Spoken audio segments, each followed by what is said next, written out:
Shalom Bunda, Shalom.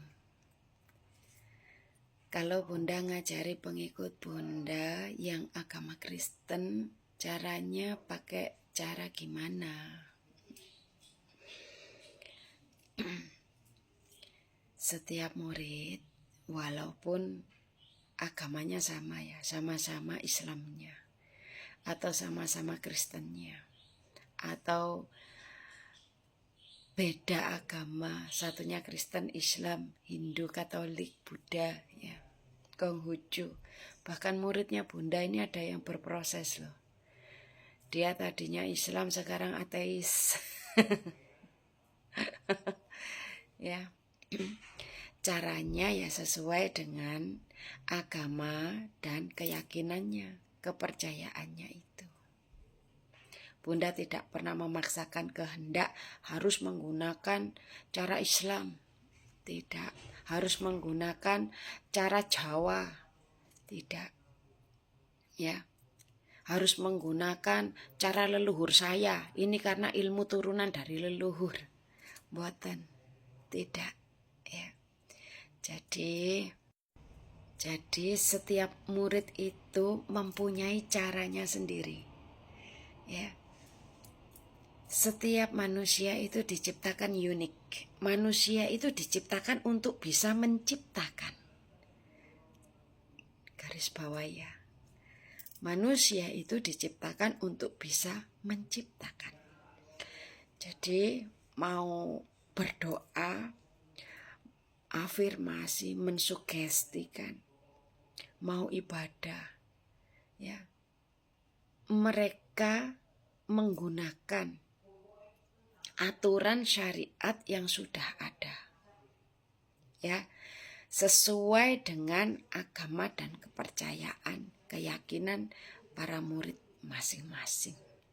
Jadi Bunda tidak pernah memaksakan kehendak wirid dzikir harus memakai kalimat ini, harus dengan bahasa ini, tidak. Ya. Kita sudah saling memahami, tahu sama tahu hakikat wirid dzikir itu yang seperti apa, menyebut siapa yang disebut. Ya, kita menyebut apa di situ? Di dalam setiap dzikir kita. Dalam setiap wirid kita, siapa yang kita sebut di situ? Siapa yang kita ingat di situ? Wirid dzikir itu mengingat siapa yang diingat di dalam lagu wirid dzikir itu tadi. Ya. Lalu kita beribadah. Kalau Islam sholat. Sholat itu ada rukun-rukunnya. Ada tata caranya. Ya. Kalau Kristen, setiap ibadah hari Minggu misalkan ikut misa ke gereja, atau ada acara kayak di Islam pengajian, di Kristen atau Katolik bestonan. Ya, kalau di Islam ada tata cara puasa wajib di bulan Ramadan, di Kristen atau Katolik juga ada tata cara puasa.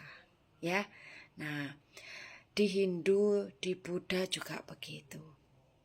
Di agama-agama yang lain pun sama. Bunda tidak pernah memaksakan kehendak. Para murid mempunyai caranya sendiri. Para murid ya berkreasi dengan apapun yang mereka yakini, mereka anut, ya. Ya sudah, dengan sadarnya.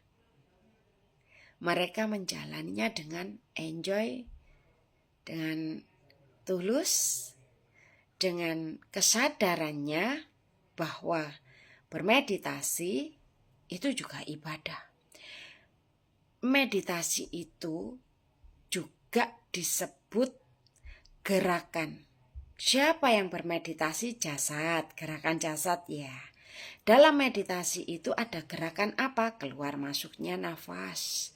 Termasuk gerakan mulai ujung rambut ini ya, kepala sampai ujung kaki. Makanya ada cakra mahkota, ajna, tenggorokan, anahata ya, hati, jantung, sama solar plexus dan kundalini. Ya. lalu memahami secara hakikinya wedaran-wedaran ya yang berlandaskan dari yang diajarkan oleh guru-gurunya Bunda yang memang agamanya Muslim, turunan dari lahir orok oek itu sudah Islam.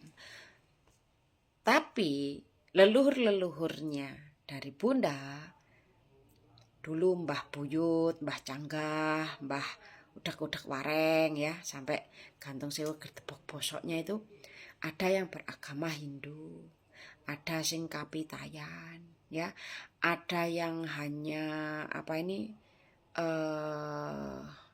sekedar ya wis menjalani ibadahnya itu sesuai dengan kebiasaan ya, agama turunan itu tadi loh.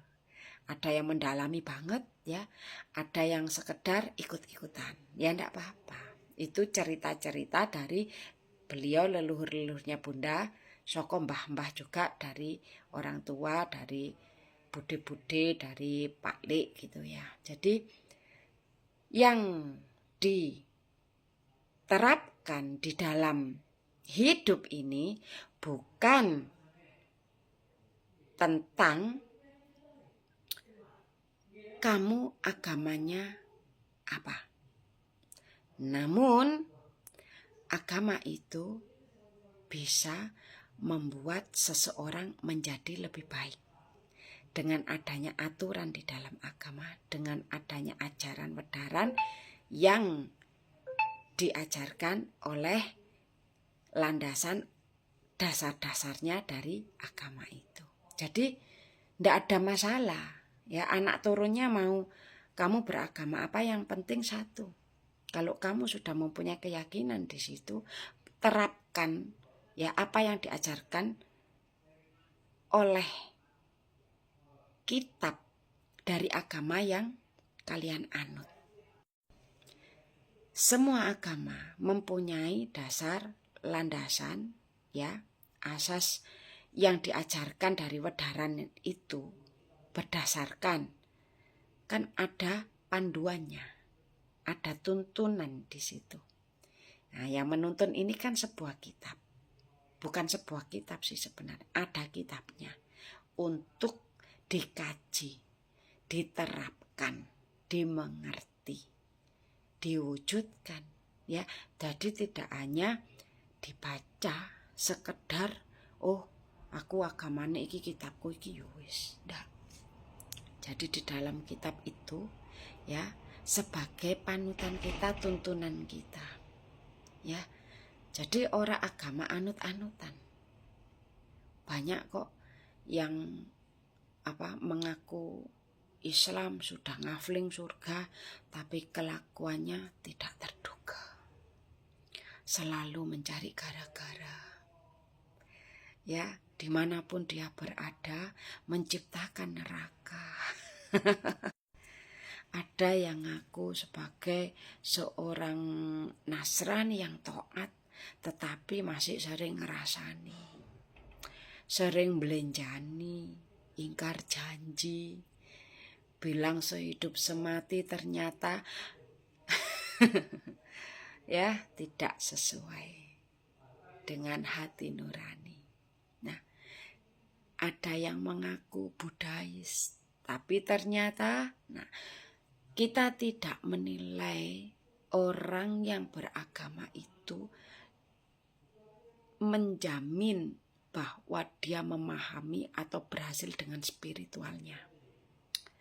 Ya. Tetapi orang yang belajar tentang spiritual, dia memperbaiki, memahami, mengerti, mempraktekkan, mengenal laku dirinya sendiri, sudah pasti dia ngugemi bahwa agama tidak akan pernah membuatnya susah. Agama tidak akan pernah membuatnya menderita. Agama tidak akan pernah membuatnya melakukan hal-hal yang merugikan dia dan sekitarnya. Agama itu indah kok. Ya, semua tentu